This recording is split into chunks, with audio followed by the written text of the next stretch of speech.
Hello everyone, welcome to learner B extra. I am Shivani Chauhan. इस video में हम लोग क्लास 10 साइंस की बुक का चैप्टर 8 के इंटेक्स क्वेश्चन देखने वाले हैं। इंटेक्स के सारे क्वेश्चंस देखेंगे।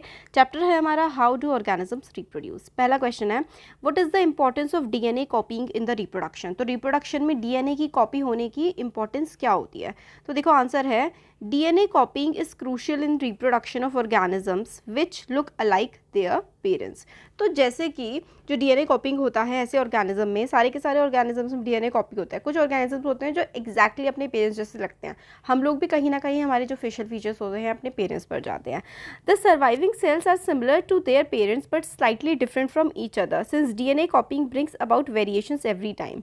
This likelihood to bring about variations during reproduction introduces variations between individuals of the same species.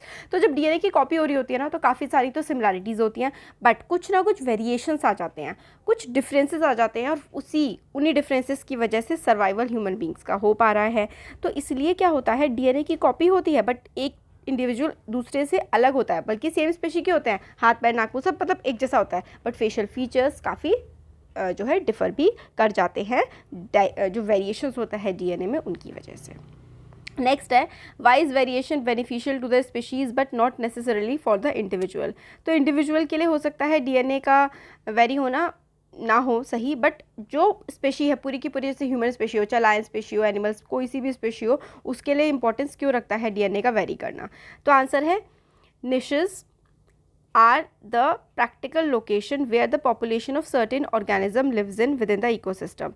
The possibility of population to be completely erased when certain uncontrollable reasons like changes in water level, temperature, etc. take place, and this drastically changes or destroy the unique niche of the organism most suited to them. तो देखो क्या होता है, नीश होता है ऐसा area जहाँ पर कोई जानवर पेड़ पौधा रह सकता है। ह्यूमन बींग्स का ऐसा नीश होता है जहाँ पर भाई घर हो, जहाँ पर रोटी कपड़ा मकान मिल सके, वो ह्यूमन बींग्स का नीश होता है। जानवरों का नीश होता है कोई भी ऐसा एरिया जहाँ पर वो अच्छे से रह सके, पानी हो, उनको खाना आसानी से मिल जाए। तो भाई अगर डीएनए में वेरिएशंस नहीं होंगे ना तो इंसान अलग तरीके से अडेप्ट करना सीख नहीं पाएगा। मतलब अलग अलग एनवायरनमेंट्स में अलग अलग टेम्परेचर्स में इंसान रहना सीख पाता है या फिर अलग अलग जो ऑर्गेनिजम्स है वो रहना सीख पाते हैं।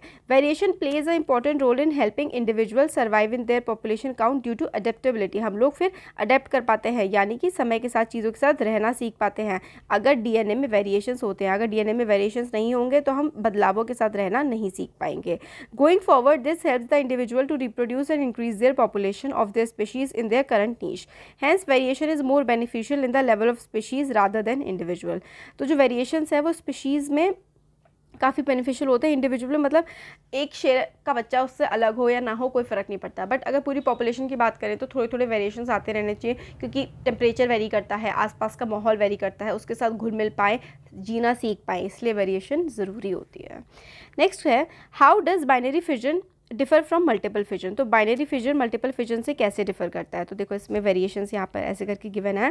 बाइनरी फिजन में क्या होता है, two daughter nuclei form due to nuclear division. तो एक डिवीजन न्यूक्लियस जो होता है वो डिवाइड होकर के दो में कन्वर्ट हो जाता है, ये होता है बाइनरी फिजन।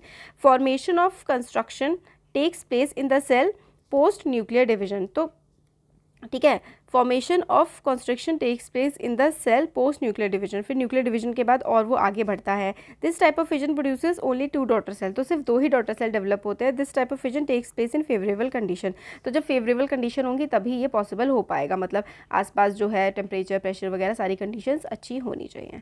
मल्टीपल फिजन क्या होता है, multiple daughter nuclear formed from a single nucleus. एक न्यूक्लियस से कितने भी जो है वो और ऑर्गेनिजम्स बन पाते हैं मल्टीपल फिजन में। Cytoplasm division takes place slowly, hence many cell are produce at the same time. तो साइटोप्लाज्म का डिवीजन काफ़ी स्लो होता है इसलिए काफ़ी सारे सेल्स एक ही टाइम पर प्रोड्यूस हो पाते हैं।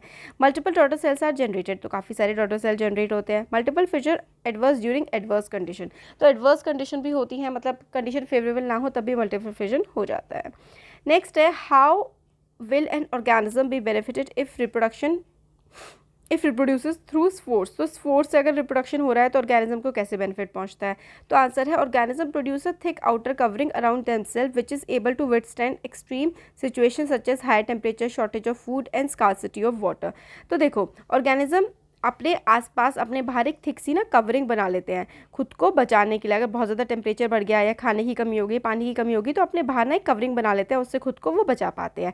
Hence organism which reproduce through spore formation can effortlessly survive in these extreme condition. तो कोई दिक्कत आ जाए बट अगर बाहर कोई ऐसे करके कवरिंग है ना किसी के पास, ऑर्गेनिज्म के पास, तो वो आराम से सर्वाइव कर पाएगा।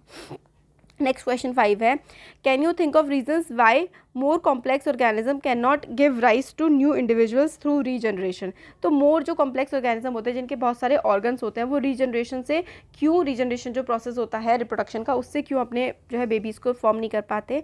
तो आंसर है higher complex organisms cannot give rise to new individual through regeneration because higher organisms show a hierarchy of organization such as cell, tissue, organ system, hence exhibiting a very complex body design। तो जो higher organisms होते हैं उसका जो उनका body design बहुत complex होता है। The special cells which can help an organism regenerate its lost part is not present in higher organism. तो जो हायर ऑर्गेनिज्म जैसे कि ह्यूमन बींग्स होते हैं, वो अगर हमारा कोई एक बॉडी पार्ट लूज़ हो जाए या फिर कट जाए या कुछ हो जाए तो हम लोग उसको दोबारा रीजनरेट नहीं कर पाते हैं। नेक्स्ट क्वेश्चन 6 है, why is vegetative propagation practised for growing some types of plants. तो वेजिटेटिव प्रोपोगेशन का इस्तेमाल हम लोग क्यों करते हैं कुछ प्लांट्स को ग्रो करने के लिए।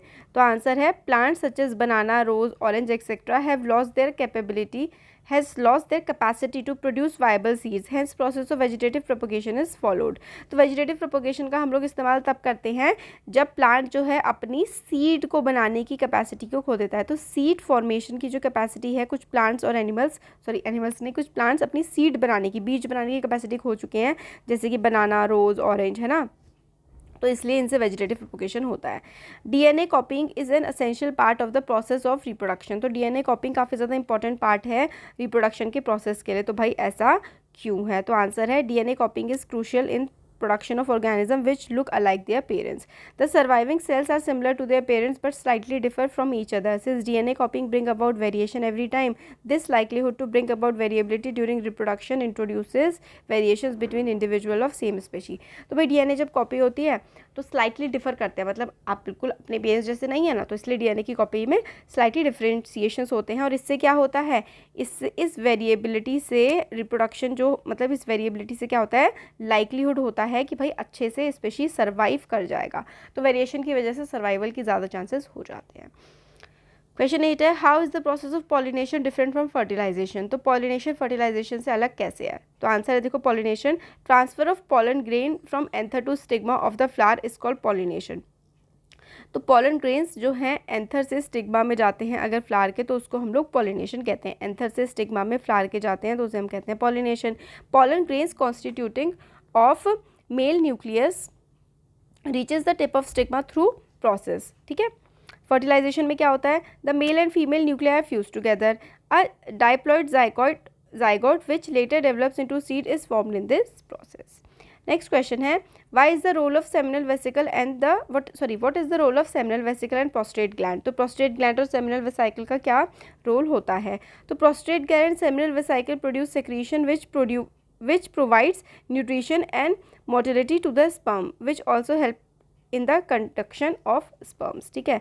तो जो प्रोस्टेट ग्लैंड और सेमिनल वेसिकल है वो न्यूट्रिशन प्रोवाइड करते हैं स्पर्म को और वो मूव कर पाए, ये भी जो है हेल्प करते हैं।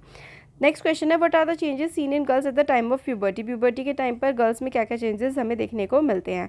तो आंसर है देखो, increase in the size of breast, growth of hair under armpits and pubic hair, commencement of menstruation take place, oily skin is observe. तो स्किन ऑयली होने लगती है, मेंसेस यानी कि पीरियड स्टार्ट हो जाते हैं आर्मपिट्स में, बगल में, और प्यूबिक एरिया वेजाइना के पास जो है बाल आने लगते हैं और बेस्ट साइड्स इंक्रीज होने लगता है। नेक्स्ट क्वेश्चन है, how does the embryo get nourishment inside mother's body. तो मदर की बॉडी के अंदर एम्ब्रियो को कैसे नरिशमेंट मिलता है।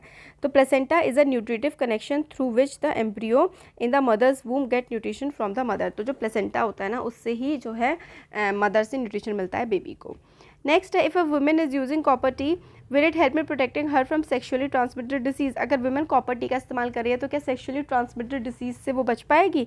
तो आंसर है no, copper T does not prevent the contact of body with the other body fluids, hence it doesn't provide any protection to a women using copper tea against sexually transmitted disease। तो copper T जो है वो sexually transmitted disease से नहीं बचाती क्योंकि body के fluids जो है वो तो एक दूसरे से जो है कनेक्ट होते ही हैं। तो ये थे टेक्स्ट क्वेश्चन। Thank you.